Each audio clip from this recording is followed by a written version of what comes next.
Si vous êtes tous prêts, commencez par une petite prière.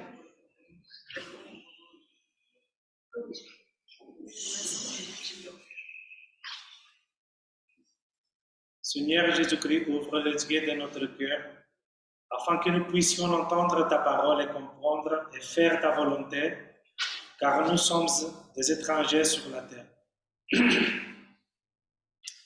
Ne nous cache pas tes commandements, mais ouvre nos yeux pour percevoir les merveilles de ta loi. Réveille-nous les secrets de ta sagesse. En toi, nous mettons notre espoir, notre Dieu, pour que tu éclaires notre esprit et notre compréhension avec la lumière de ta connaissance, non seulement pour chérir les Écritures, mais pour les accomplir.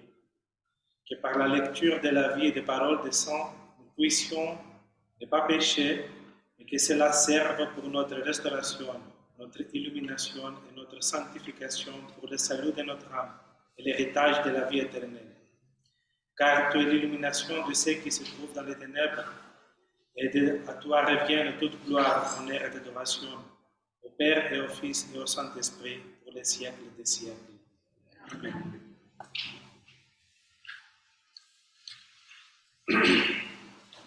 Donc, merci beaucoup pour cet honneur que vous m'avez donné d'animer la soirée biblique de cette année, la soirée biblique inaugurale de cette année. Et donc, comme vous le savez déjà, le sujet de cette année, c'est « Tu aimeras Seigneur ton Dieu et ton prochain comme toi-même ». Donc,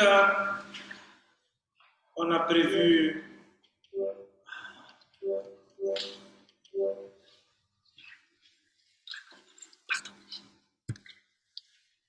voilà. Donc, j'ai prévu 4 temps pour notre soirée. Une petite introduction sur ce que c'est la parole parabolique. On parle souvent de parabole, mais on parle beaucoup moins de la pensée de la parole parabolique, qui est important de les comprendre afin qu'on puisse comprendre les paraboles. Ensuite, quelques règles de la lecture, l'analyse du texte, et bien sûr un temps de discussion entre nous pour approfondir dans le texte.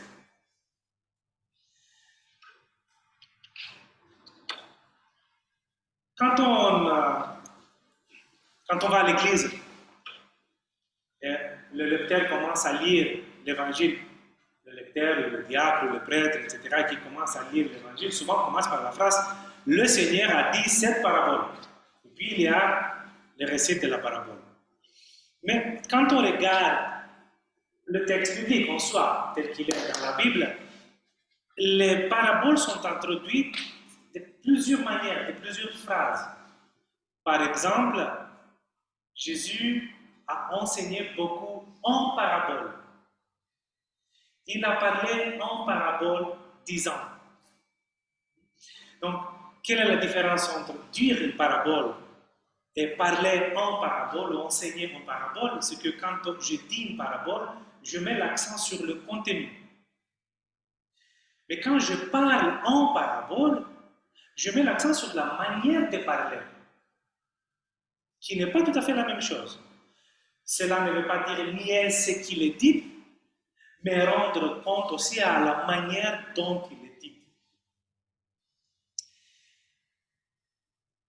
Et cela parce qu'il y a beaucoup de petits textes dans la Bible qui ressemblent aux paraboles, mais qui ne sont pas dites paraboles, mais qui ressemblent beaucoup à des paraboles, et que nous les repérons comme telles.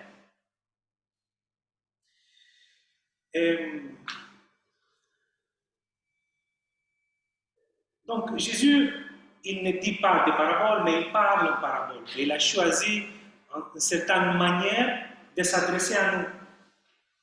Et quand les disciples, on lui posait la question, pourquoi tu parles ainsi? Pourquoi tu parles en parabole? Il a donné une phrase, il a donné une réponse un peu difficile à comprendre. Il a dit, pour que ceux qui voient, ceux qui les regardent ne voient pas, et ceux qui l'entendent, ceux qui l'écoutent n'entendent pas. S'il était vraiment venu ici pour nous révéler les mystères de Dieu, pourquoi à la fois les révéler et à la fois les cacher? Il s'adresse à tous de la même manière, mais à certains, ces mystères sont révélés, à certains d'autres, non. Et donc, cela dépend des yeux, des oreilles, de ceux qui voient et qui écoutent. La parole est la même pour tous, la réceptivité est différente. Nous avons deux bels exemples dans la Bible qui manifestent justement ça. Nous avons Nicodème. Jésus parle avec Nicodème, il lui parle d'une naissance, d'une autre naissance, de la naissance habituelle, d'une autre naissance dont nous avons fait l'expérience, et Nicodème n'arrive pas à comprendre. Parce que justement, il ne fait pas ces liens entre les choses qui sont dites et les choses vers lesquelles montrent les choses qui sont dites. Il n'arrive pas à faire la différence entre naissance naturelle et naissance spirituelle. Il y a une autre personne dans la Bible qui arrive à le faire tout de suite, la femme samaritaine. Elle entre en dialogue avec Jésus. Jésus lui parle du nom inhabituel. Elle ne se pose aucune question sur la nature de cet eau, mais demande de la recevoir. Elle l'a reçue. Elle est devenue une apôtre comme les autres. Elle a dispersé la parole à ses compatriotes. Donc, deux fois où Jésus parle d'une manière parabolique, deux personnes qui l'ont reçu de la façon de manière différente. Et donc, la question c'est maintenant à nous, comment ouvrir les yeux et les oreilles pour voir et entendre.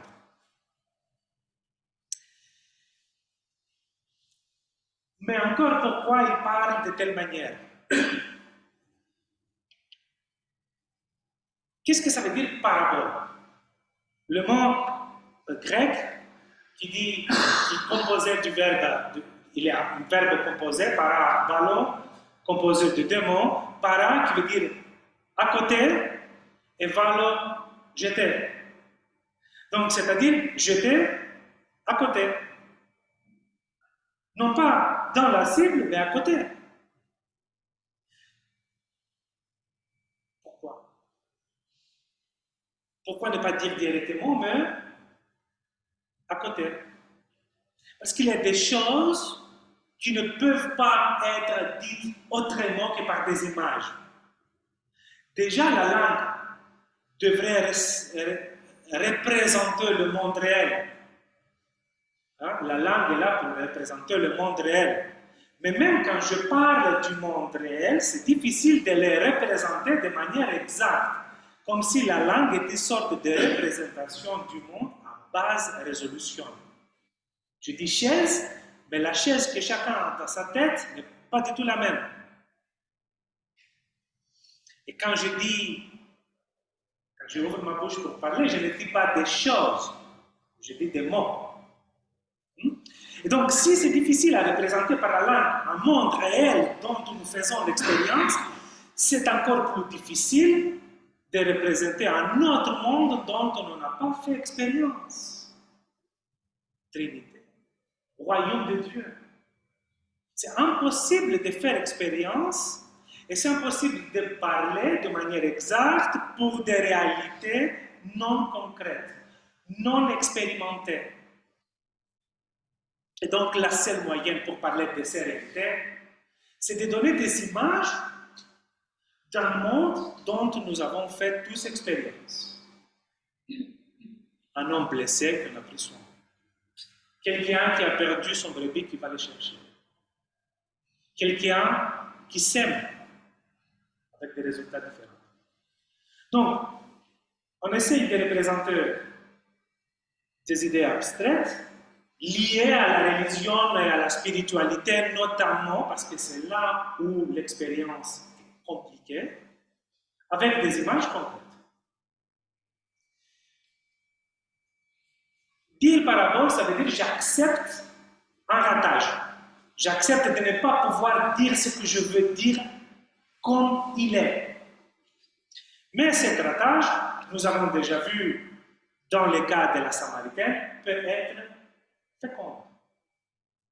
Ça dépend toujours des yeux, des oreilles que nous prêtons à cette parole. Donc la parabole, c'est quelque chose qui est parallèle, un discours parallèle à la réalité. La parabole n'est pas une paraphrase. Paraphrase, c'est-à-dire, je prends une phrase, Georges a acheté une nouvelle voiture, je l'ai paraphrasé en disant, la nouvelle possession de Georges, c'est une voiture. Je dis la même chose, de manière différente. Dans la paraphrase, on n'ajoute rien de nouveau. Ce n'est pas le cas de la parabole. La parabole n'est pas non plus une métaphore. La métaphore est courte. On dit, vous êtes le sel du monde. Vous êtes la lumière. C'est une métaphore. Je associe deux réalités, deux choses qui ne sont pas semblables du tout. Mais avec une petite phrase. La différence, c'est que la parabole, c'est une histoire. Ce n'est pas une simple phrase. C'est une histoire un peu plus compliquée qu'une seule phrase, qui demande, qui a fait appel à cette lecture avec des yeux ouverts. Et puis la parabole n'est pas non plus une allégorie. Un exemple, vous avez tous lu la bête de l'Apocalypse. Plusieurs têtes, plusieurs cornes, un être bizarre complètement, que chaque élément de cette bête fait appel à une interprétation particulière.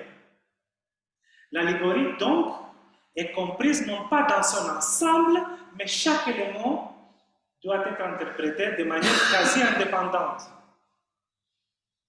Tandis que la différence avec la parabole, c'est que la parabole fait sens en tant qu'ensemble. Ce n'est pas un élément ou deux éléments auxquels on va rendre compte pour l'interpréter, mais c'est l'ensemble qui fait sens.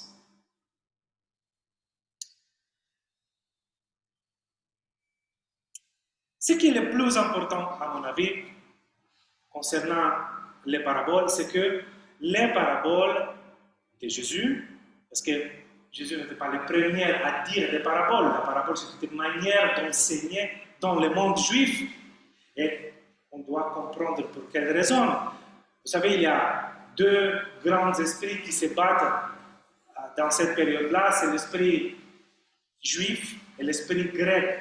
Donc l'esprit grec dit « je vais comprendre pour faire », donc il faut d'abord mettre les définitions et ensuite je vais faire l'expérience, comme la science d'aujourd'hui.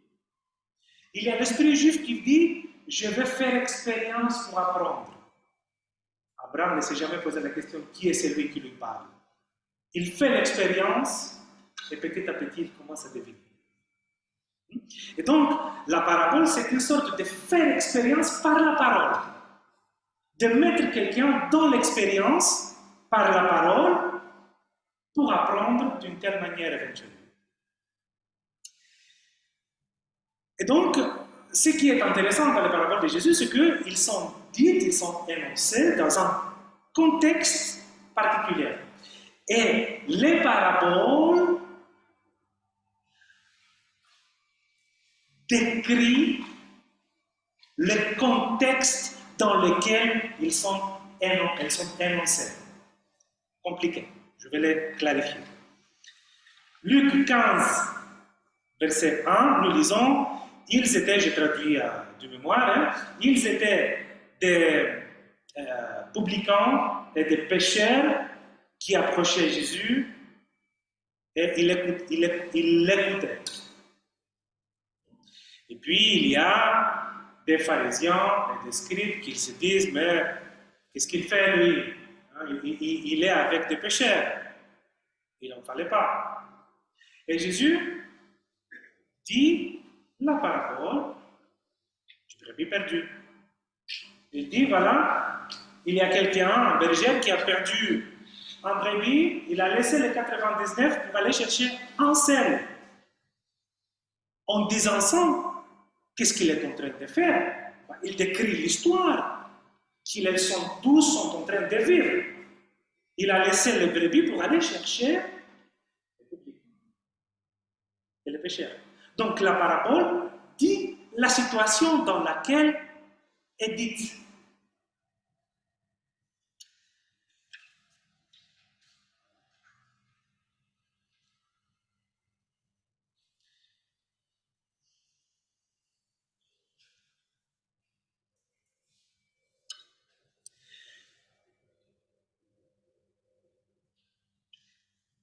Concernant cette parabole du brebis perdu, si on regarde de manière plus précise, qu'est-ce qu'il est en train de faire justement Jésus quand il parle aux pharisiens?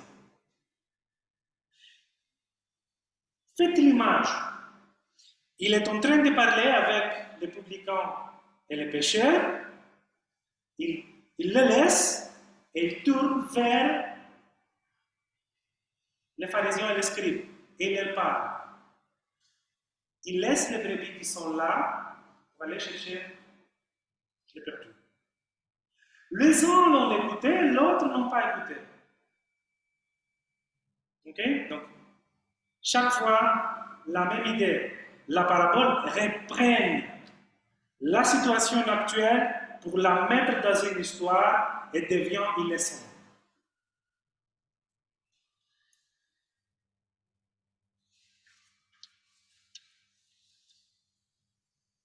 Donc, celle-ci est une fonction particulière de la parole de Jésus qui fait ce qu'il dit. Vous vous rappelez qu'il y a la parole de quelqu'un d'autre qui fait ce qu'il dit? Dieu a dit que la lumière soit, la lumière fut. C'est une parole créatrice qui fait ce qu'il dit. La parole humaine ne peut pas faire ce qu'il dit parce que nous ne disons pas des choses, nous disons des mots. Tandis que la parole de Dieu dit des choses. Donc on va garder cette particularité de la parole de Jésus parce qu'on va les revoir dans notre parabole. Ayant tout cela dans la tête, on va lire éventuellement notre texte. Non, c'est pas ça, c'est ça. Et voici qu'un légiste se leva et lui dit, pour le mettre à l'épreuve, « Maître, que dois-je faire pour éviter la vie éternelle ?» Jésus lui dit, dans la loi, qu'est-il est écrit, « Comment lis-tu » Il lui répondit, « Tu aimeras le Seigneur ton Dieu de tout ton cœur, de toute ton âme, de toute ta force, de toute ta pensée, et ton prochain comme toi-même. » Jésus lui dit, « Tu as bien répondu, fais cela et tu vivras. » Mais lui, voulant s'ajuster, se justifier entre parenthèses, dit à Jésus, « Et qui est mon prochain ?» Jésus se tenant, il dit, « Un homme descendait de Jérusalem à Jéricho et tomba sur des bandits qui, l'ayant dépouillé et roué des coups, s'en allèrent le laissant à moitié mort. Il se trouva qu'un prêtre descendait par ce chemin. Il vit l'homme et passa à bonne distance. Un lévite de même arriva en ce lieu. Il vit l'homme et passa à bonne distance. Mais un samaritain, qui était en voyage, arriva près de l'homme. Il le vit et fut pris aux entrailles. Il s'approcha, banda ses plaies et il versait de l'huile et du vin. Le changea sur son propre monture, le conduisit à une auberge et prit soin de lui. Le lendemain, tirant 2 pièces d'argent, il les donna à l'aubergiste et lui dit: prends soin de lui, et si tu dépenses quelque chose de plus, c'est moi que te rembourserai quand je le passerai. Lequel de toi, à ton avis, est advenu le prochain de l'homme qui était tombé sur le bandit? Le légiste répondit: c'est celui qui a fait la pitié à lui. Jésus lui dit: va-t'en, toi aussi, fais de même. Donc, dans la grande majorité, les textes pris par Tob qui est proposé, mais avec mon qualité d'hellinophone, d'helléniste, j'ai ajusté quelques mots pour être plus proche au texte d'origine. Un traducteur se trouve toujours devant le dilemme: est-ce que je fais une traduction belle mais pas fidèle, ou une traduction fidèle mais pas belle? Okay? Donc, dans la plupart des cas, on fait des traductions belles, surtout pour la Bible, mais elles ne sont pas toujours fidèles au texte d'origine. Et le problème, c'est que faut un texte beau, c'est pas un problème, mais c'est la parole de Dieu. Et on ne peut pas les changer comme on veut. Et donc, j'essayais de repérer certaines phrases, certains mots qui me paraissent extrêmement importants de les garder dans leur originalité. Par exemple, héritier. Le texte dit on partage. On perd la figure de l'héritage si on dit on partage. Et c'est extrêmement important de garder l'héritage comme figure. Pareil, il dit pas ça et tu vivras. C'est un autre mot qu'utilise le texte de Tob. Tu auras la vie. Vous allez voir pourquoi c'est important. Le texte grec dit tu vivras bien, il ne dit pas tu auras la vie. S'ajuster ou se justifier, ce qui fait toujours un grand problème quand je propose cette traduction. Parce que nous avons l'habitude de traduire le verbe dikeo, qui est le mot grec, en disant s'ajuster. En faisant une petite recherche sur des dictionnaires lexicographiques, tous les dictionnaires proposent comme première traduction s'ajuster. Troisième, quatrième ou sixième, même proposition, c'est justifier. On se pose la question pourquoi on utilise c'est justifier plutôt que s'ajuster. Donc je me suis permis d'utiliser ce qui me semble plus proche au texte d'origine. Soutenant. Le mot grec dit hypolavon. Prends par-dessus. Justement, c'est ça. Soutenir quelqu'un. Un humain. Tout le texte dit un homme. Un homme, c'est connoté déjà masculin. Il faut le corriger, c'est anthropos. C'est un humain. Fut pris aux entrailles. C'est une phrase extrêmement importante dans le Nouveau Testament. C'est un verbe qui est utilisé dans le Nouveau Testament uniquement pour Dieu, uniquement pour Jésus et uniquement pour des figures dans des paraboles qui montrent Dieu. C'est extrêmement important comme verbe, on ne peut pas le changer n'importe où. Et puis ça donne une autre connotation. Vous vous rappelez, le père du fils prodigue, quand il a vu, il fut pris aux entrailles, c'était quasiment une nouvelle naissance. Est advenu le prochain, ginomai. Et puis, c'est lui qui fait la pitié à lui. Moins important, ces changements. Étant clair sur des traductions, on va prendre le texte.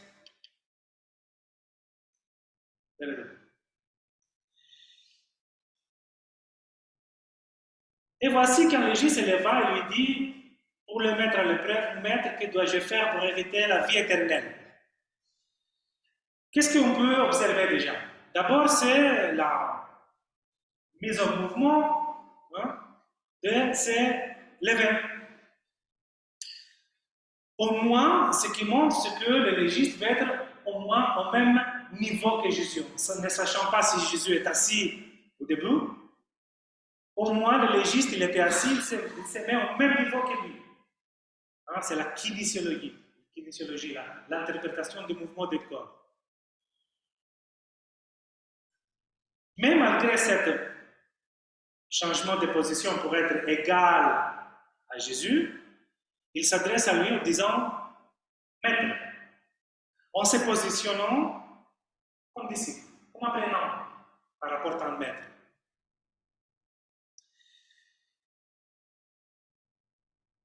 Donc, d'un côté, la position du corps dit « Je suis égal à toi », et de l'autre côté, la langue dit « Je suis inférieur ». Donc, on observe ici déjà une première antithèse, une première contradiction dans l'énonciation, la manière de se présenter de légiste et ses paroles. Mais la question même, elle-même, a une contradiction. Il dit, que dois-je faire pour hériter la vie éternelle? Donc, l'objet de sa recherche est noble, c'est la vie éternelle. Et puis, il faut noter que le concept de la vie éternelle est inconnu dans l'Évangile jusqu'à ce point-là. Jusqu'à ce moment-là où le discours, le dialogue avec les légistes commence, et Luc et dans des autres évangiles synoptiques, il n'y avait pas encore parole sur la vie éternelle. Jésus n'a jamais parlé de cela jusqu'ici. Et même quand on va dans l'Ancien Testament, on ne le voit que 2 fois. Dans les psaumes de Salomon, et je n'ai pas noté l'autre, mais je pense que c'était prophète Daniel.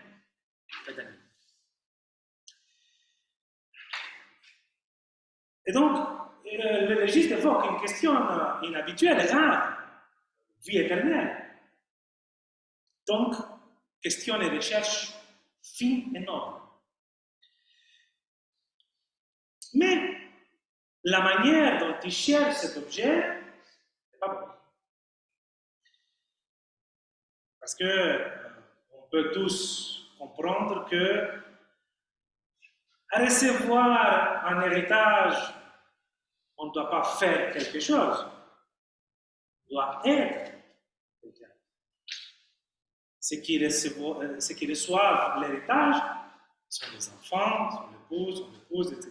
Ils sont quelques-uns pour l'héritier. Il n'y a rien à faire.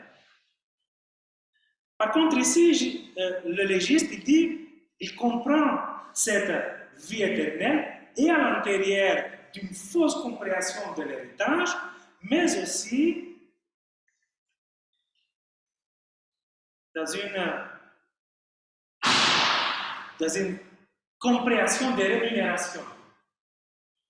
Il cherche une liste des actes à faire pour que la vie éternelle lui soit rendue en rémunération.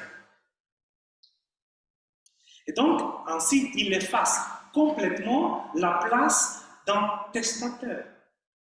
Celui qui donne l'héritage, celui qui offre l'héritage.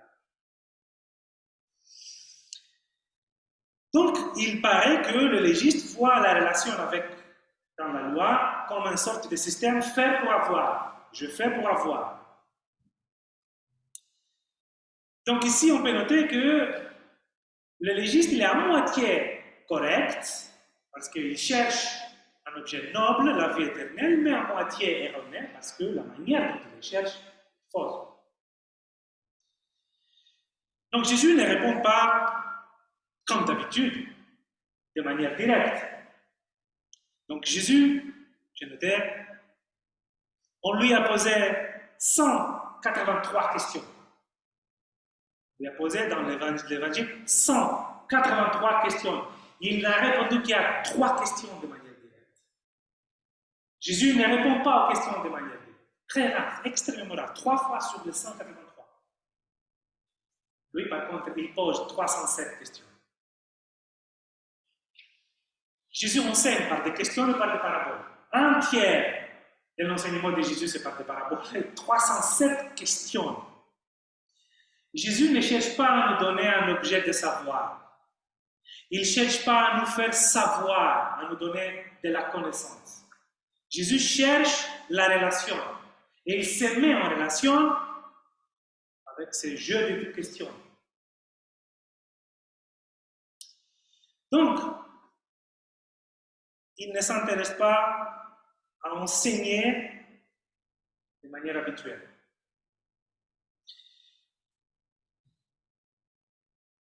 Et donc, ici, il pose une question à 2 niveaux.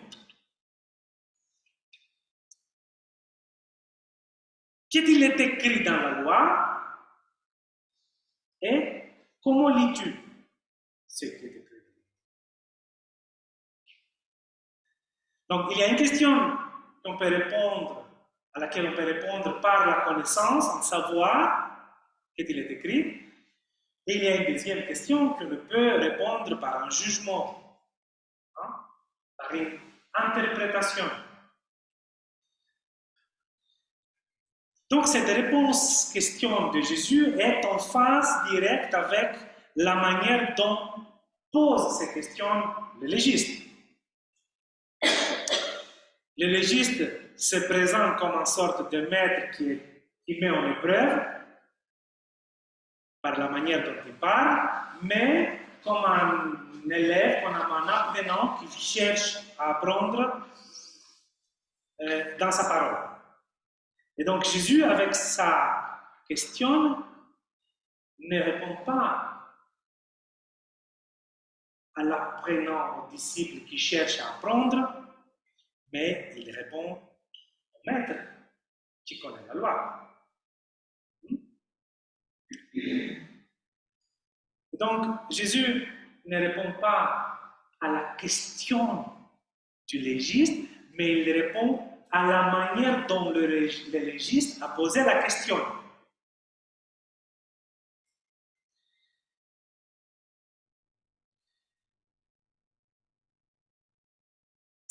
Il faut aussi dire qu'avec la réponse de Jésus, il met en évidence que la loi n'est pas un objet à savoir simplement. C'est un objet à lire, interpréter. Donc, la réponse du légiste. Tu aimeras le Seigneur ton Dieu de tout ton cœur, de toute ton âme, de toute ta force, de toute ta pensée, et ton prochain comme toi-même. Donc, avec cette réponse, le légiste manifeste sa capacité de savoir et d'interpréter. Excellent lecteur de la loi et excellent interprète. Comment c'est? Il est en train de lier 2 amours vers Dieu et vers le prochain qui se trouvent dans 2 lieux complètement différents dans la Bible. La première, l'amour vers Dieu est au chapitre 6, verset 5 du Deutéronome, tandis que la deuxième, c'est Lévitique, chapitre 19, verset 18. Ce n'est pas donc ça qui dit la loi, mais ayant lu la loi, connaissant la loi, il a fait une telle belle lecture de la loi, ayant lié les 2 amours ensemble.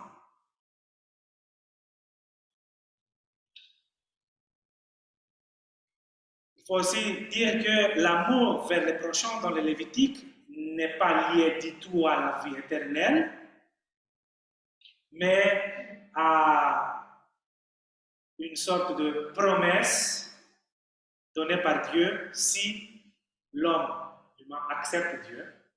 Et puis dans le Deutéronome, l'amour vers Dieu est lié à la promesse c'est la terre promise, pas la vie éternelle.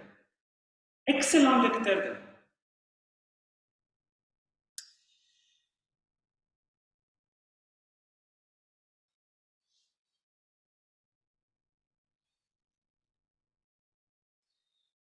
La réponse que donne aussi le légiste montre qu'il a fait déjà un déplacement par rapport à sa position initiale. Donc, avant, il voyait la vie éternelle comme moi, la vie éternelle. Relation binaire. Maintenant, il voit la vie éternelle de manière ternaire. Trois pôles. Moi, Dieu, la vie éternelle. Moi, le prochain, la vie éternelle. C'est pas évident. Parce que dans cette relation binaire avec la vie éternelle, il a fait intervenir quelqu'un d'autre, à travers lequel la vie éternelle est possible. Donc c'est un grand déplacement pour le faire avec deux phrases. Tu as bien répondu, fais cela et tu vivras, lui dit Jésus. Donc Jésus n'évalue pas la justesse de la réponse. Si Jésus était un prof du Nouveau Testament, aujourd'hui, il a dit, tu fais de la lecture spéculative. C'est ça. Tu fais lier, tu fais sortir deux versets de leur contexte et tu les fais lier ensemble. C'est la définition même de la lecture spéculative. Et Jésus lui dit, tu as bien répondu. Il n'évalue pas la justesse de la réponse, mais il évalue l'interprétation.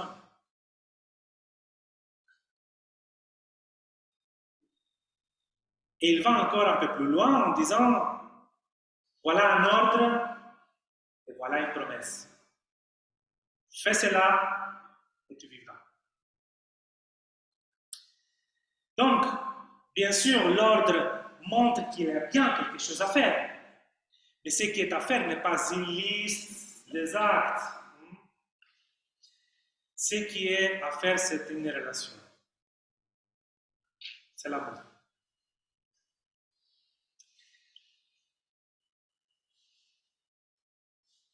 Et en plus, c'est pour cela que la traduction du mot vivre était importante. En faisant ça, il n'y aura pas quelque chose. Il serait quelqu'un. Il serait un être vivant. Il n'aura pas la vie. Il vivra. Ce n'est pas du tout la même chose. Il serait quelqu'un.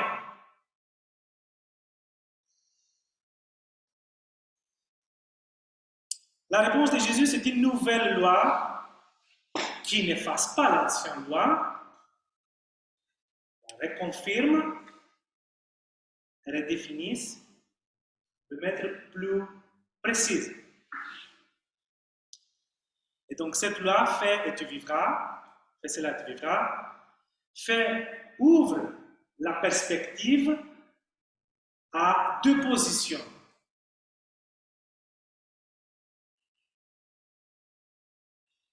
Première, c'est la position de l'obéissance à l'autorité qui donne l'ordre.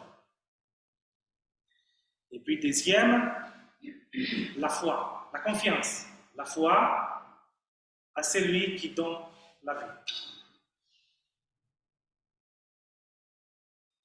Donc jusqu'à là, le légiste a montré une excellente capacité de lire la loi, de l'interpréter, et puis une volonté de se déplacer vers les propositions de Jésus. Et donc, on peut faire l'hypothèse qu'il continue de la même manière dans la suite du texte. Et donc, il pose une autre question.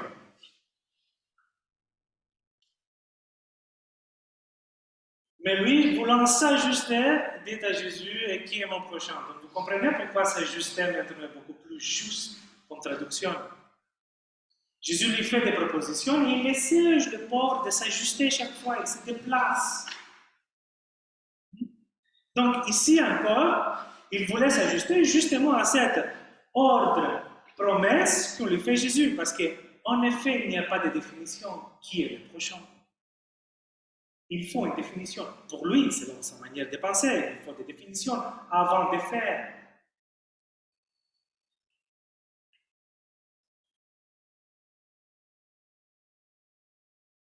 Et donc, qui est mon prochain? Donc, malgré cette bonne volonté de s'ajuster, il pose une question, mais encore une question à moitié correcte, à moitié honnête. C'est son condition d'être légiste.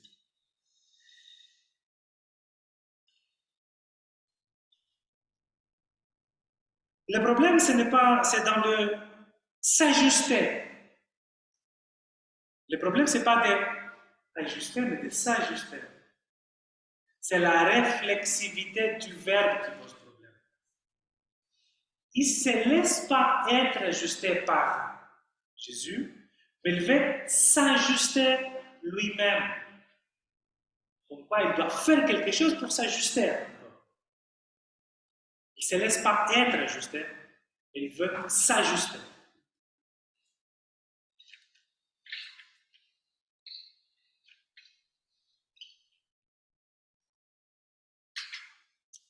J'ai oublié à noter quelque chose tout à l'heure, je l'ai mis avec astérisque, je ne l'ai pas vu.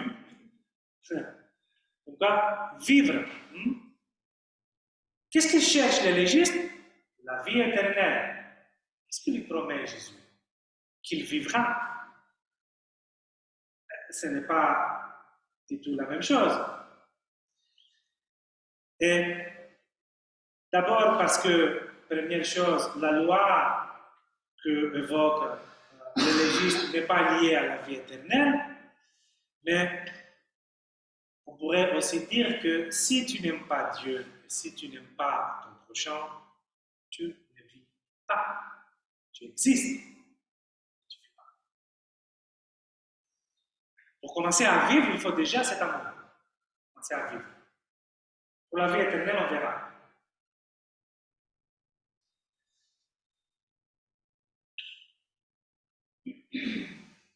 Donc cet ajustement que demande le légiste, c'est quelque chose que lui-même doit faire et non pas le recevoir comme un don. Il y a un deuxième problème dans sa question. Il pose la question qui est mon prochain? Mais l'amour dont il a parlé tout à l'heure, c'est Dieu, c'est d'abord moi, hein, toi, moi, c'est Dieu, c'est le prochain et puis c'est l'amour. Donc, il faut supposer qu'il connaît déjà ce qui c'est moi-même, il faut supposer ce qu'il sait qui est Dieu, il faut supposer qu'il sait ce qui est amour, et il lui manque que qu'est-ce qui est le prochain. Par contre, Jésus, avec la parabole, va répondre à toutes les trois questions, les quatre questions. Troisième souci avec la question, c'est que encore ce qui demande, c'est une liste de caractéristiques. Qui est mon prochain? Donne-moi une liste de caractéristiques. Il est blond, yeux verts, grand, vegan. Peu importe. Il demande une liste de caractéristiques. Il est objectiviste. Il veut entrer en relation, mais avec des personnes qui portent de certaines caractéristiques qui les font être prochains. Donc, il voit le monde, deux catégories, les prochains, les non-prochains. Donne-moi les caractéristiques pour les uns, les autres, je ne m'intéresse pas trop.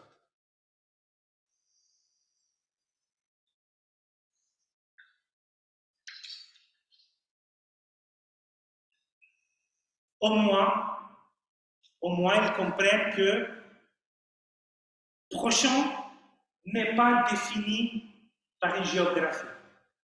C'est-à-dire, vous êtes prochain de moi, je m'intéresse à vous, quelqu'un qui est plus loin, je ne m'intéresse pas. Au moins, il voit ça. Il ne voit pas le mot prochain dans un contexte de proximité physique.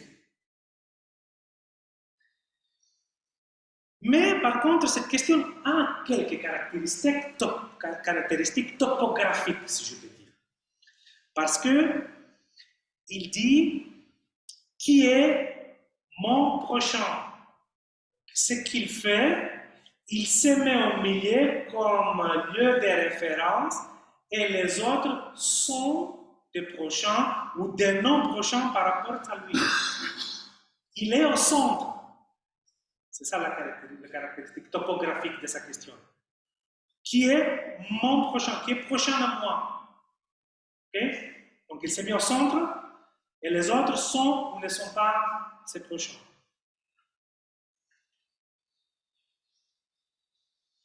Et donc Jésus, le soutenant, il est à la recherche. Jésus soutient cette recherche.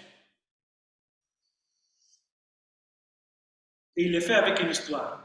L'histoire ouvre avec une personne que le texte le caractérise comme humain. Pas de caractéristiques autres qu'humain. Ni sexe, ni race, ni nation, ni langue, ni religion, rien du tout. Que le fait d'être humain. Donc, dans cette catégorie, n'importe qui peut entrer.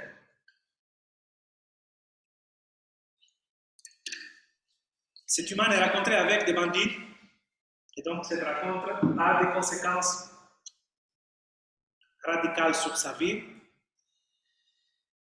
dont il perd la moitié. On le laisse à moitié mort. Et la seule chose qu'on lui rajoute, c'est des blessures. Donc, à partir de ce point-là, l'homme à moitié mort devient la personne de référence pour le reste du récit. Et le schéma, c'est le schéma où il se trouve. Donc, d'abord, il y a un prêtre qui passe, au hasard, et qui passe outre et continue son chemin. Ensuite, un lévite qui fait exactement la même chose. Donc, les deux phrases ont les deux personnes ont les mêmes caractéristiques sociales, ethniques, religieuses. Et donc, la répétitivité de deux scènes donne l'impression d'une règle. Des fois, ça commence à devenir une règle. Par contre, la troisième fait l'exception. Donc cette structure, je suis sûr, vous l'avez vu ailleurs aussi, dans la plupart des contes et beaucoup des histoires de Jésus, deux font une règle, troisième fait l'exception. Samaritain est aussi un mot qui porte des caractéristiques sociales, culturelles, ethniques, religieuses, etc. Voir un homme blessé provoque à l'intérieur du Samaritain un bouleversement tel qui change complètement l'histoire. Il change son chemin, il s'approche et il commence à prendre soin de la personne blessée.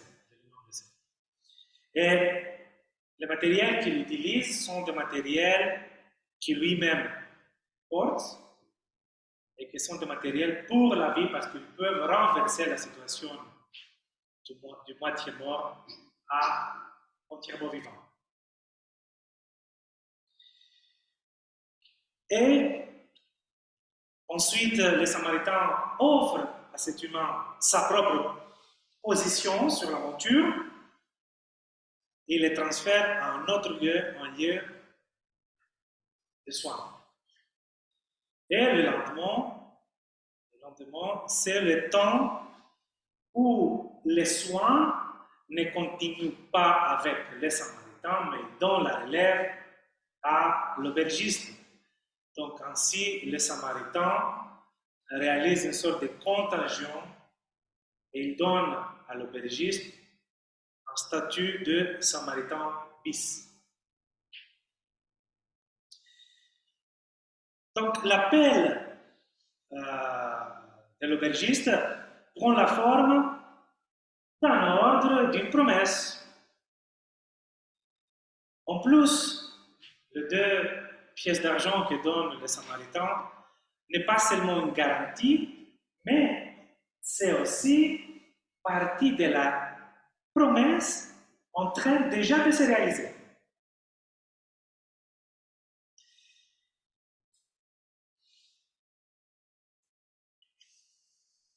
Après le récit de la parabole, Jésus revient et pose la question. Lequel de toi, à ton avis, est advenu le prochain de l'homme qui est tombé sur le banc? Donc, cette question demande encore une interprétation. Et Jésus met en épreuve, finalement, la capacité du légiste à interpréter. Dans cette question, le prochain n'est pas un état d'être, c'est un état à advenir. Ce n'est pas une situation statique, c'est une situation dynamique. Le plus important, c'est qu'on ne doit pas chercher le prochain dans l'ordre.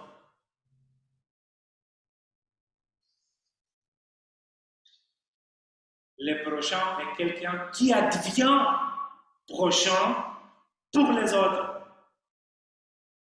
Vous voyez le renversement? Le légiste dit qui est mon prochain, il se met au centre et les autres ne sont pas ses prochains. Jésus dit qui est advenu prochain à celui qui est tombé au bandit. Qui est au centre? L'homme souffrant. Quel est l'appel? Tu ne deviens pas prochain. Donc il n'y a pas quelqu'un qui est prochain, mais nous sommes appelés d'advenir, de devenir prochain.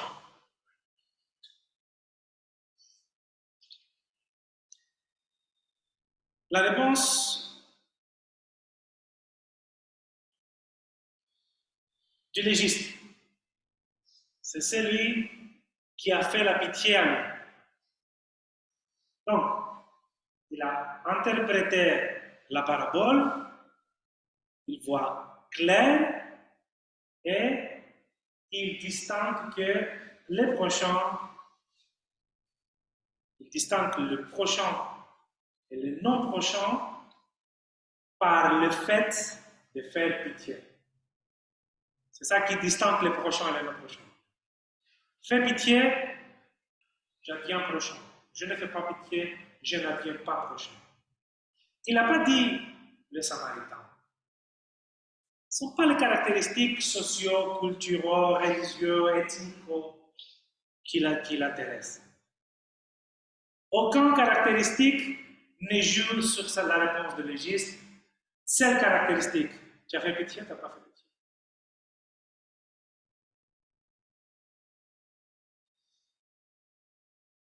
Donc, il n'y a pas une liste avec des caractéristiques du prochain, mais il y a une disposition interne susceptible à mobiliser et à s'approcher aux autres.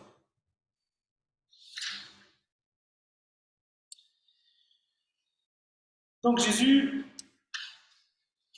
donne une nouvelle loi.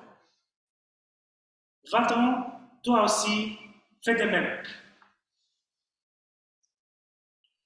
2 ordres qui proposent un faire. D'abord, on doit constater qu'ici, il n'y a pas de promesse. Jésus sort de cette habitude, ordre, promesse, ordre, promesse. Ici, c'est ordre, ordre. Peut-être parce que déjà, la promesse se trouve dans la question du légiste. Il cherchait déjà la vie éternelle. Donc, fais pour, éventuellement, une Réponse virtuelle. Peut-être parce que Jésus donnant la parabole au légiste, lui a donné déjà les conditions de la vie éternelle. Et donc, en lui donnant la parabole, on lui donne les conditions de la vie éternelle qui commencent à être déjà une réalité pour le légiste. Comme l'argent qui est donné à l'aubergiste, le Samaritain.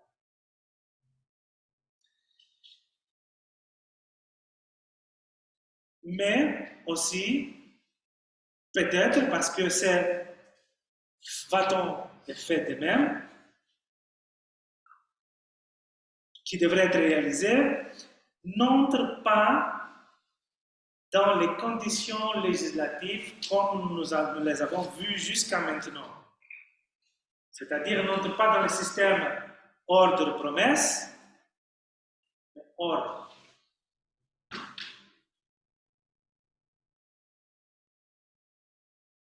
Parce que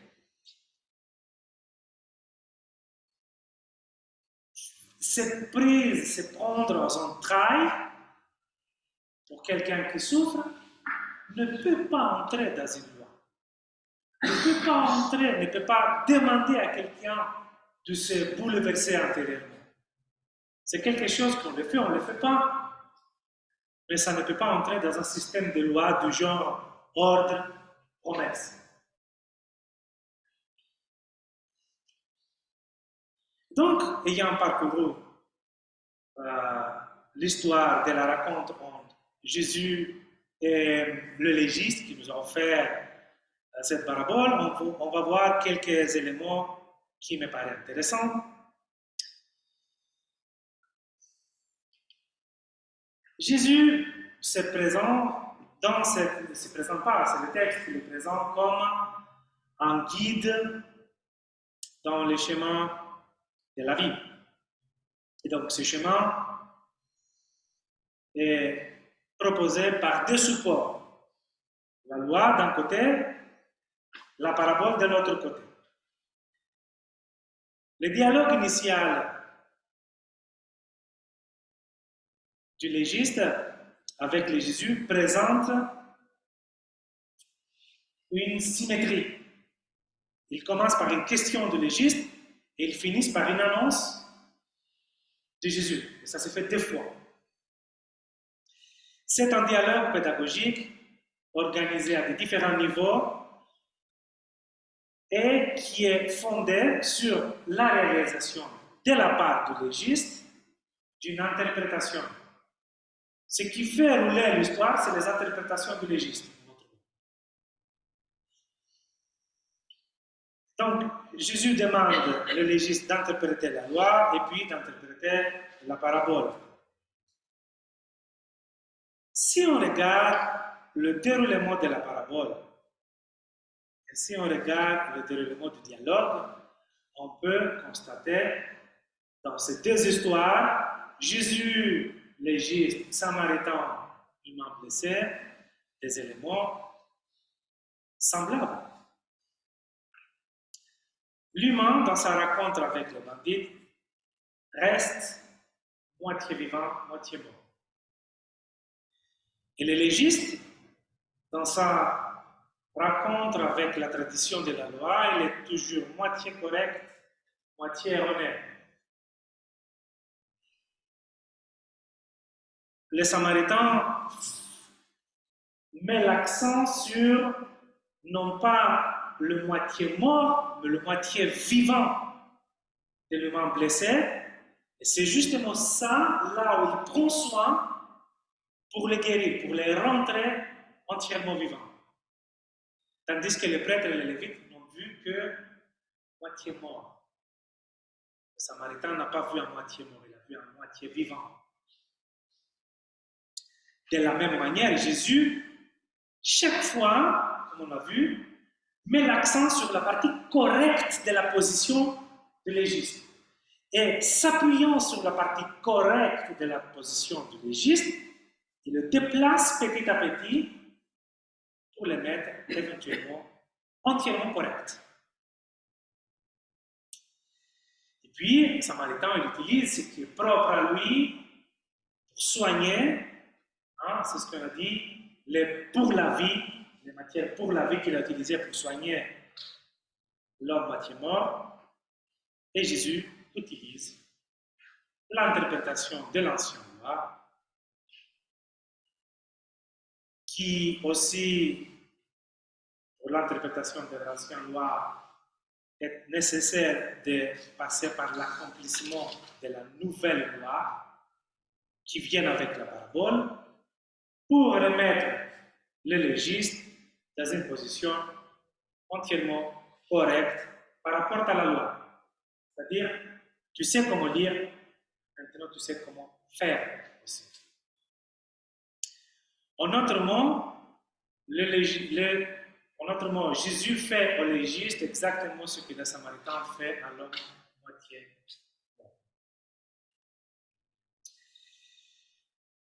Encore, Jésus, à la fin de la parabole, ayant accompli sa mission dans sa relation thérapeutique avec le légiste, il demande au légiste de changer sa position. Il lui donne ce dernier désordre, et il essaye de les activer comme le Samaritain a activé l'aubergiste. Et donc, pour faire le légiste non pas seulement un savant, un lecteur de la loi, mais aussi un acteur de la loi.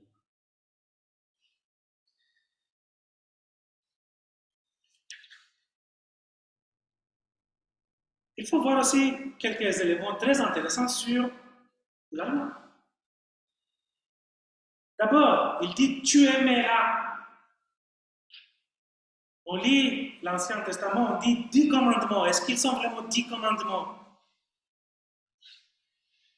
Ici, au moins ici, mais aussi dans les 10 entre guillemets commandements, les verbes ne sont pas en impératif.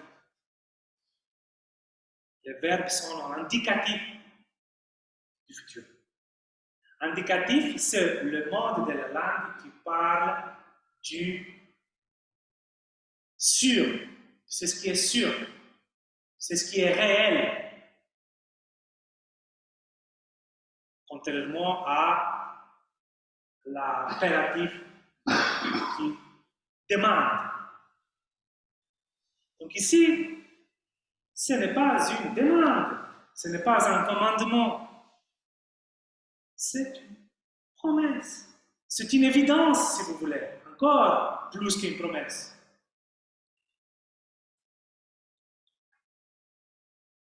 Donc, tu aimeras introduire une loi, mais dans le sens de la loi physique. C'est-à-dire, je laisse mon stylo tomber, le stylo tombe parce qu'il y a une loi de la gravité. J'observe la loi de la gravité, mais je n'ai rien dit.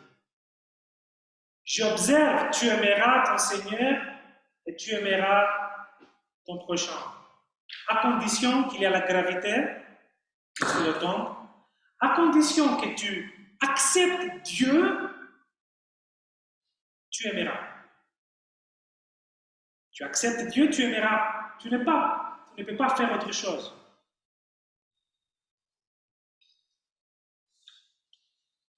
Donc, pour ce qui concerne Dieu, pour que le aimer soit une réalité, il faut accepter l'existence de Dieu. Il faut accepter que c'est ton Dieu et non pas n'importe quel Dieu, mais celui qui t'a libéré des chaînes, qui t'a sorti de ta captivité. Et puis, c'est lui qui t'a promis l'entrée dans une terre promise. C'est lui qui te guide, si tu le suis, à travers le désert, et par beaucoup de difficultés dans cette terre promise. Un Dieu qui, à travers son plan, son projet de salut pour toi, descend de sa position de Dieu. Il prenne ta place jusqu'à la croix, non pas par obligation, mais par amour. Donc, si tu acceptes un tel Dieu, tu ne peux pas ne pas aimer. C'est une promesse, c'est une évidence. Et tu ne peux pas que tout ton être, ton cœur, ton âme, ta force, ta pensée soit concentré sur lui qui est mort pour toi, par amour.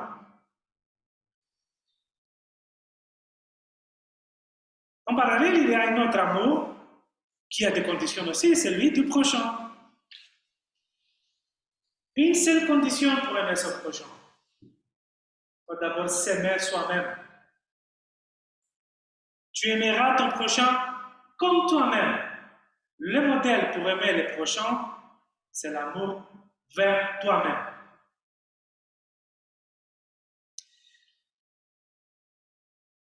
Souvent, on pense qu'on ne peut pas aimer l'autre si on n'aime pas soi-même d'abord.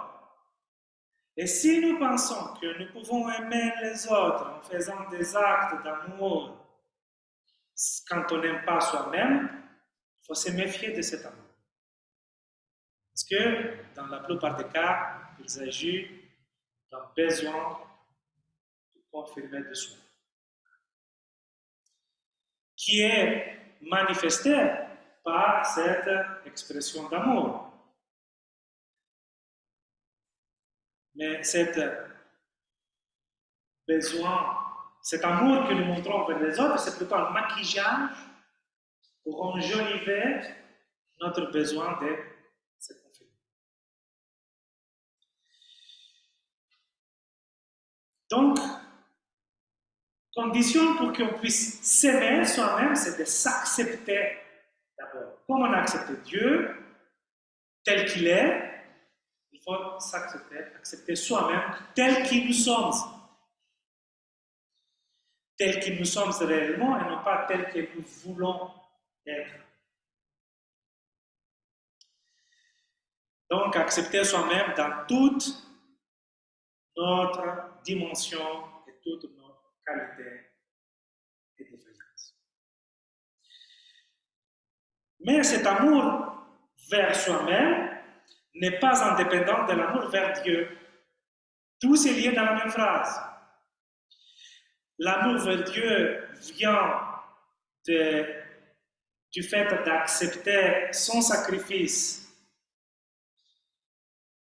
Cet amour est transformé en amour de soi-même parce que nous prenons conscience de notre vraie valeur. Et notre vraie valeur, c'est qu'un Dieu a donné sa vie pour nous.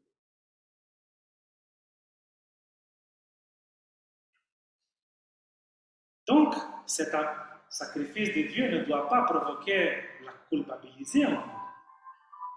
Bien loin de ça. Il faut provoquer l'amour pour soi. Et puis, en prenant conscience que ce sacrifice de Dieu par amour est réalisé, indépendamment de nos qualités ou de nos défaillances, il se sacrifie pour tout homme, pour chaque homme, pour l'homme tout entier, pour toi, pour moi, personnellement, quelles que soient nos qualités, ne faisant aucune différence. Si je comprends ça, je peux m'accepter et je peux aimer. Et donc cet amour, par contre, de soi-même n'est pas un amour narcissiste. justement parce que j'ai accepté et j'ai lié l'amour vers moi-même avec l'amour vers Dieu. Je ne suis pas Dieu. Donc cet amour vers moi ne peut pas être narcissique.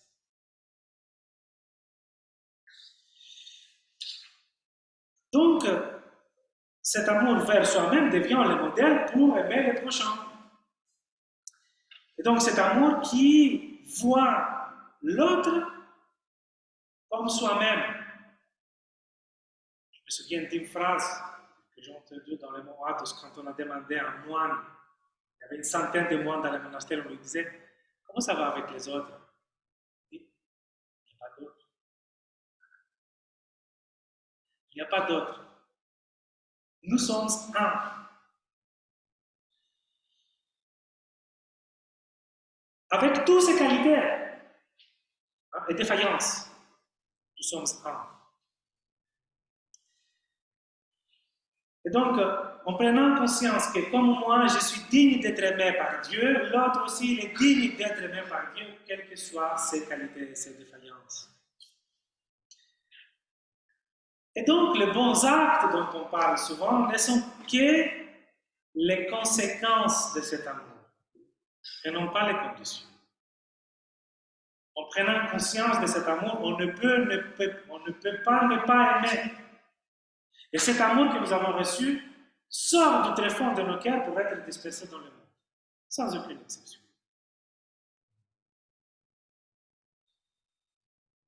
Donc, parlant d'amour, c'est difficile à le définir. Par contre, il ne s'agit pas d'un sentiment. C'est beaucoup plus profond qu'un sentiment. C'est de l'ordre existentiel. La seule chose qu'on peut voir, c'est la manifestation de ça.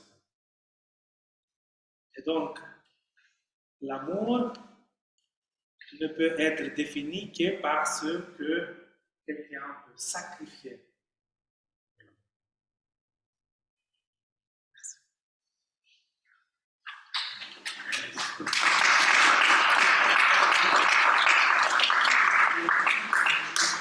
Donc, nous avons une bonne demi-heure pour des questions-réponses si vous le désirez.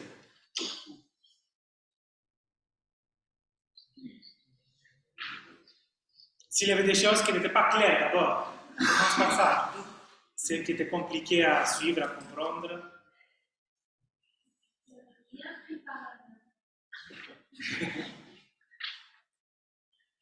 Au début, vous n'avez pas expliqué, enfin, vous n'avez pas interprété ce qu'il veut dire quand il dit pour le mettre à l'épreuve. Quand il lui pose la question pour le mettre à l'épreuve. Oui, c'est exactement ce qu'il dit. C'est parce que je n'ai pas essayé de l'interpréter. C'est d'essayer de voir jusqu'où il peut aller. Est-ce qu'il est vraiment ce qu'il présente? Il se présente un maître ou non? Ah, d'accord. C'est pour l'évaluer. Oui. Ah, donc il faut distinguer tentation et épreuve. Hein? Ce n'est pas du tout la même chose. Mais donc il est maître à l'épreuve, c'est-à-dire vraiment de voir, tu te présentes comme un maître, est-ce que tu es vraiment un maître? Qui n'est pas, par contre, qui n'est pas une connotation négative. Oui, voilà. Oui, c'est pas pour les piéger. C'est pas pour les piéger. Voilà. Oui, oui. Et Marie-Hélène? Je m'interrogeais sur la traduction. Tu as dit le légiste répondit, c'est celui qui a fait la pitié envers lui, la preuve de bonté.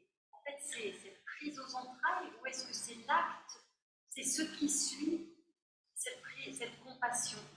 Est-ce que c'est le service ou c'est juste ce sentiment de...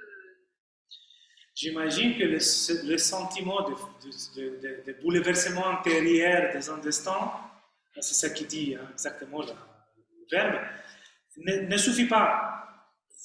Si, je ne dis pas, peut-être je l'ai mal mis, s'il y a un tel bouleversement, ça ne peut pas ne pas être exprimé, manifesté par un acte de pitié face à celui qui souffre. Voilà.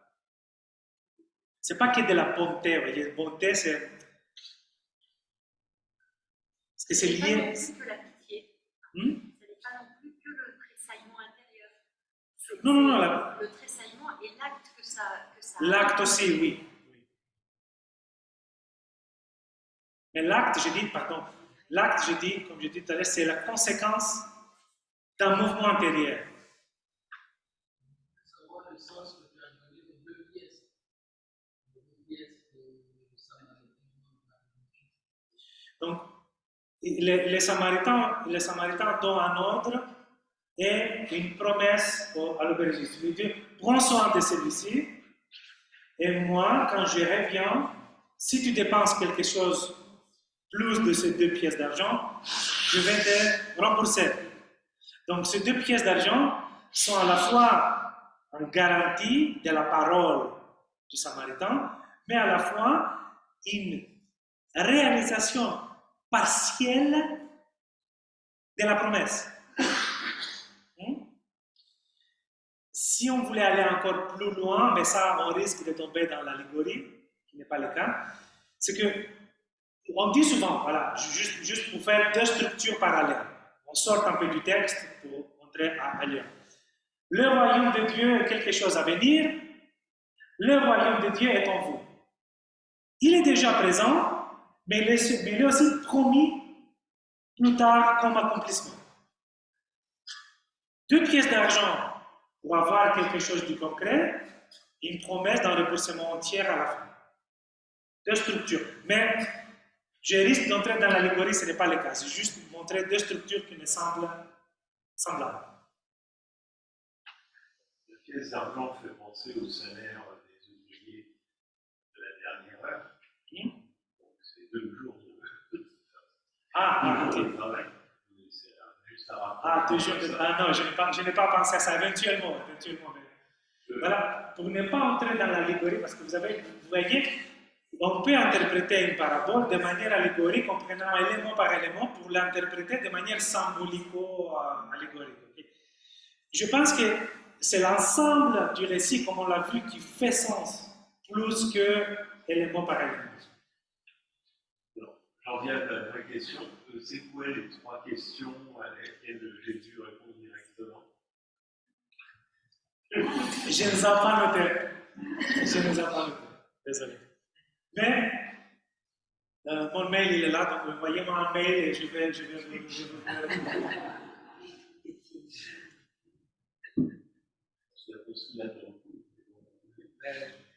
il fallait, oui, tout le monde, il n'y a que 3, il fallait les noter. Une explication. Quand on commence à lire ce texte, on s'attend à ce que tu aimeras ton prochain, ce soit l'homme blessé le prochain. Et puis en fait, qui était le prochain, c'est celui qui apporte le soin. Voilà, j'aimerais un commentaire sur. Oui, vous avez bien repéré. Donc, l'idée du prochain dans la parole de l'Église, c'est que je cherche quelqu'un pour le définir comme prochain. Donne-moi les caractéristiques. Jésus dit qu'il n'y a pas de caractéristiques objectives d'une personne qui est prochain, mais tu es appelé de devenir prochain.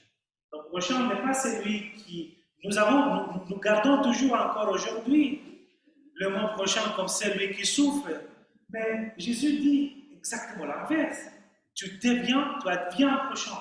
Bon, tu deviens prochain, celui devient proche à toi aussi. Hein? Et c'est toi qui prends l'initiative de l'approcher. Donc, c'est ça qui est génial dans la parole de Jésus. Ce qui renverse ce que nous avons dans la tête. Et puis, on constate maintenant que, vous appelez comment? Anne-Marie a vécu exactement ce que Jésus a vécu. La lecture du texte l'a pris de sa position de comprendre le prochain dans cette compréhension traditionnelle et l'a déplacé à une autre compréhension. Donc, la parole de Dieu fait ce qu'il dit. Et il le fait en nous. Non seulement dans le texte, il le fait en nous aussi. Même si on ne se rend pas compte, on est transformé de manière qu'on ne rend pas toujours compte. C'est un mystère. Il faut comprendre que, par aller jusqu'au bout du renversement, ça veut dire que c'est la personne qui a été blessée qui a finalement contribué au salut du Samaritain, ce qui lui a donné l'occasion. Oui. C'est l'inverse, c'est pas qui est le prochain, c'est qui tu as été le prochain. Finalement, on a l'impression que c'est les rôles qui sont inversés. Oui, les rôles sont inversés, mais j'entends bien, j'entends la question, mais je ne suis pas sûr si on peut aller jusqu'à là. Mais aussi ce qu'on peut dire, c'est qu'il faut les deux. Il faut les deux.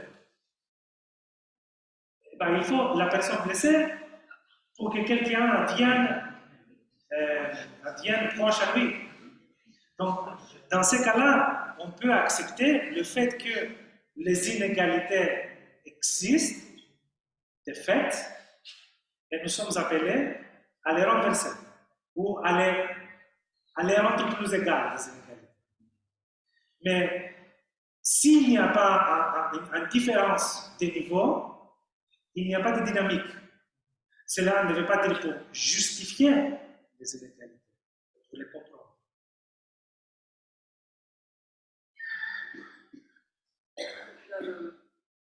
L'image du Samaritain, on se dit toujours que c'est quelqu'un en fait, qui ne connaît pas la loi, donc qui vit un peu en dehors. Alors c'est curieux, puisque une des conditions est bien connaître la loi, faire ce que dit la loi. Et là, on voit quelqu'un qui agit dans la situation aussi. Oui. On va lier avec la dernière réponse de Jésus. Va-t'en toi-même, va-t'en et fais toi-même la même chose.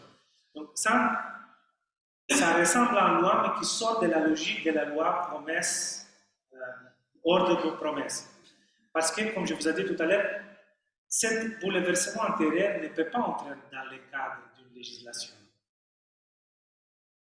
Ce que je veux dire, c'est que bon, c'est lui qui raconte l'histoire. Et donc, il aurait pu très bien inverser la façon de raconter l'histoire. Et il le fait comme ça, puisque ils sont quand même là, les chrétiens dans une situation, finalement. Les chrétiens n'ont pas celui qui est juif, loin, issu de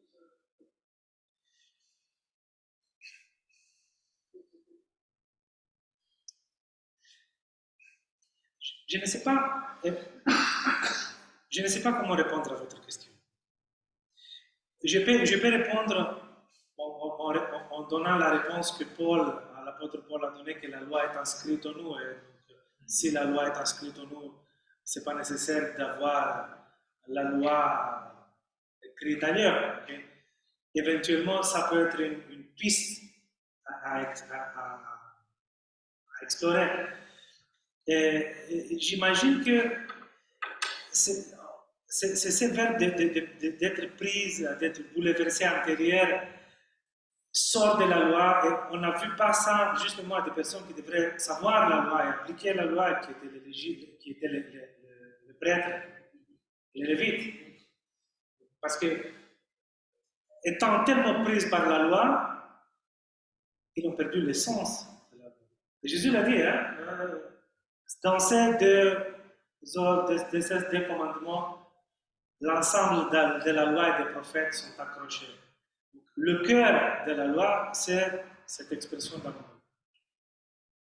Parce que d'après la loi, c'était un lévite et un prêtre qui n'avaient pas le droit de toucher un torrent. Oui, mais là, il n'était pas encore mort. Mais il ne savait pas. Justement. Oui, non, mais j'entends bien. Étant tellement pris par la loi, il ne voyait que la mort dans la personne qui était moitié vivante aussi.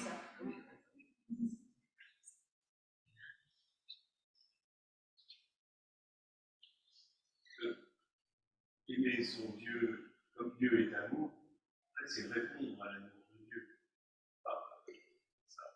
Et finalement, ça place le Samaritain dans la même position que Dieu, où on demande à aimer celui qui fait preuve de pitié, preuve d'amour, de l'aimer en retour.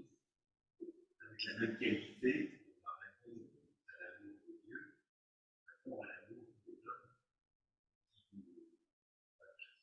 Oui, oui, oui, oui, oui. Tout à fait correct. Donc ce texte répond très bien à témoigner dans Matthieu ce que tu as fait au petit, c'est à moi que tu as fait.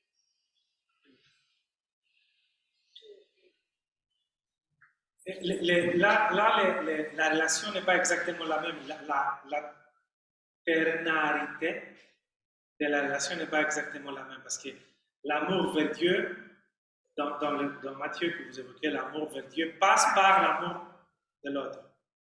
Ici, l'amour de Dieu devient la condition de l'amour de soi-même pour qu'il devienne la condition d'amour de l'autre. Mais il est toujours cette éternalité, moi, l'autre et Dieu. Hein, toujours. Sinon, il n'y a pas amour tel que la Bible enseigne. Question. Donc, c'est un texte qui est proposé pour les chrétiens. Comment vois-tu la relation de ce texte avec le thème qui est proposé pour la semaine de l'unité? Je ne sais pas trop comment vous répondre à cette question.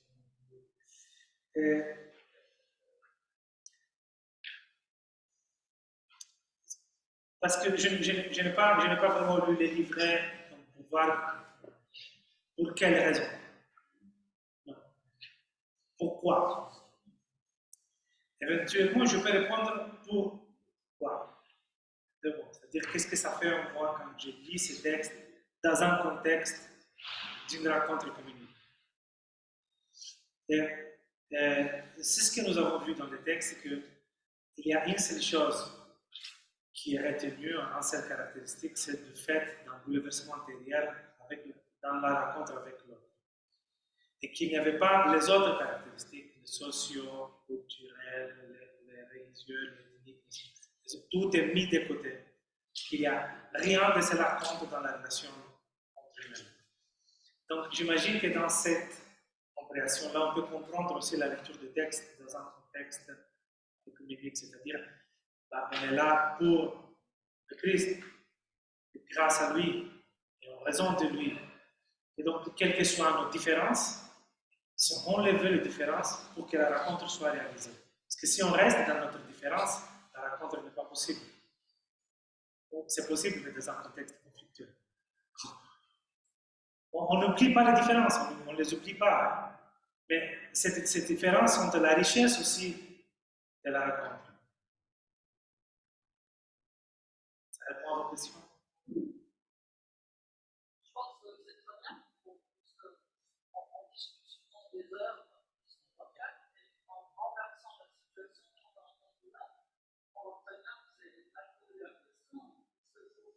Qu'est-ce que je fasse pour. C'est ça que c'était soi-même en tant que de Dieu. C'est exactement quelque chose qui nous suffit.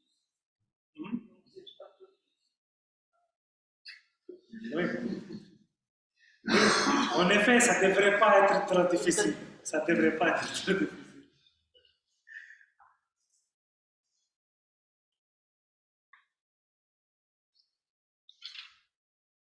Moi, je l'entends vraiment dans la perspective œcuménique, c'est être dans la gratitude, voilà, être dans la gratitude de celui qui nous aime.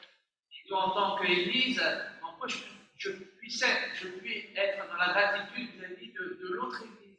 Pourquoi cette autre Église m'a aidé à construire. C'est un joli chemin de réflexion.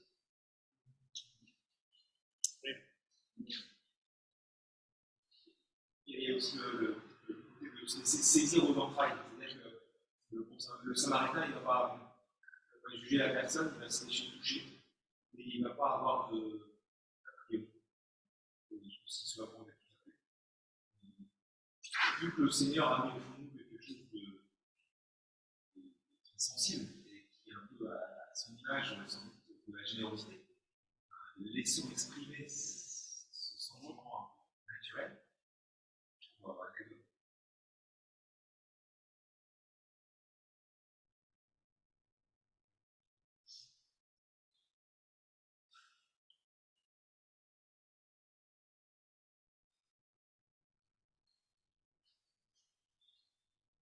Donc, j'espère que ça a donné des pistes à réfléchir, à approfondir, à voir les textes autrement, parce que nous avons, vous avez aussi vécu cette approche souvent historico-critique. On va essayer de comprendre le texte dans son contexte historique seulement. Donc, on ne laisse pas le texte nous parler tel qu'il s'est donné. Donc, c'est pour cela qu'il faut ouvrir les yeux. Il faut des yeux et des oreilles adéquates pour lire et entendre le texte. Donc, une lecture qui donne la priorité au texte, qui respecte le texte tel qu'il est donné sans essayer de boucher le trou. Il y a des petites incohérences dans le texte. Il faut les rendre compte. Il ne faut pas absolument aller chercher une réponse du genre morpho-historique, historique, qui était les différentes couches qui a fait telle ou telle erreur dans le texte, et de l'accueillir tel quel nous a donné à le lire, et puis laisser le texte vraiment, de parler en entrant en dialogue avec le texte. Et laisser le texte déplacer de nos a priori. Parce que c'est un texte qu'on le connaît tous. On l'a lu 1000 fois. On l'a entendu être interprété par des prédicateurs encore 1000 fois. Et encore, il y a des choses à nous donner. À condition qu'on prête une oreille qui écoute. Vous voulez dire quelque chose?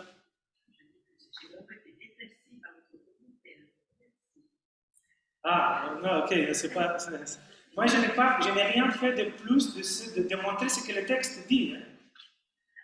C'est juste ce que je fais. Je n'ai rien à rajouter de moi-même. Si ça vous intéresse, je donne des cours de sémiotique à la catholique. Je fais un peu le coup. Ça donne envie d'aller relire les textes dans l'interlinéaire plutôt que dans la tome. Ça aussi, méfiez-vous des traductions. C'est pas par méchanceté que je le dis, mais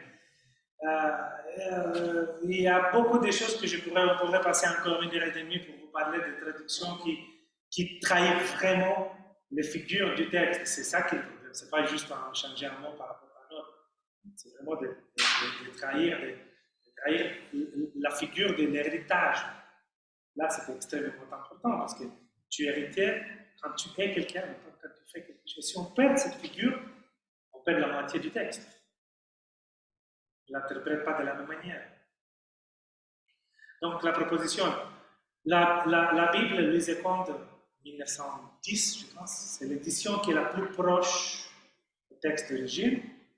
Et puis, quand ça coince un peu, quand vous voyez, vous prenez plusieurs traductions, si vous voyez qu'il y a plusieurs variantes, allez chercher chez Bailly, un dictionnaire qui peut vous donner encore des pistes. Même si vous n'êtes pas linguiste, au moins, vous aurez une idée.